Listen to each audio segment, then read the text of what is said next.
എന്താ ആലോചിക്കുന്നേ? വെറുതെ ഒരു കാര്യം ആലോചിച്ചാടി.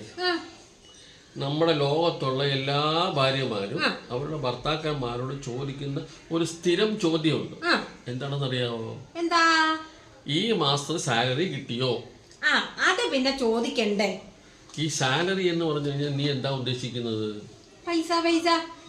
നിനക്കതേ തോന്നുന്നു, പക്ഷെ ശരിക്കും ഈ സാലറി എന്ന് വെച്ച് കഴിഞ്ഞാൽ പൈസയല്ല. പിന്നെ SALARY അതാണ് സാലറി. എസ് എന്ന് പറഞ്ഞാൽ സിൻസിറിറ്റി, അതായത് നീ അവളോട് ആത്മാർത്ഥതയുള്ളവനായിരിക്കണം. രണ്ടാമത്തെ അഫെക്ഷൻ, നീ അവളോട് ചേർന്ന് നിൽക്കണം. മൂന്നാമത്തെ ലവ്, നീ അവളെ ഇഷ്ടംപോലെ സ്നേഹിക്കണം. അത് കഴിഞ്ഞിട്ട് അടുത്ത അറ്റൻഷൻ, അത് നീ ഇടയ്ക്ക് ശ്രദ്ധിക്കണം. അത് കഴിഞ്ഞിട്ട് റെസ്പെക്റ്റ്, കുറച്ച് ബഹുമാനം കൊടുക്കണം. പിന്നെ മനസ്സിലെപ്പോഴും ചെറുപ്പം വേണം. ഇത്രയും കാര്യങ്ങളാണ് അവൾ നിന്നിൽ നിന്ന് പ്രതീക്ഷിക്കുന്നത്. അതുകൊണ്ടാണ് സാലറി എന്ന് പറയുന്നതിൻ്റെ അർത്ഥം. അല്ല നീ ഉദ്ദേശിക്കുന്ന പൈസ മാത്രമല്ല.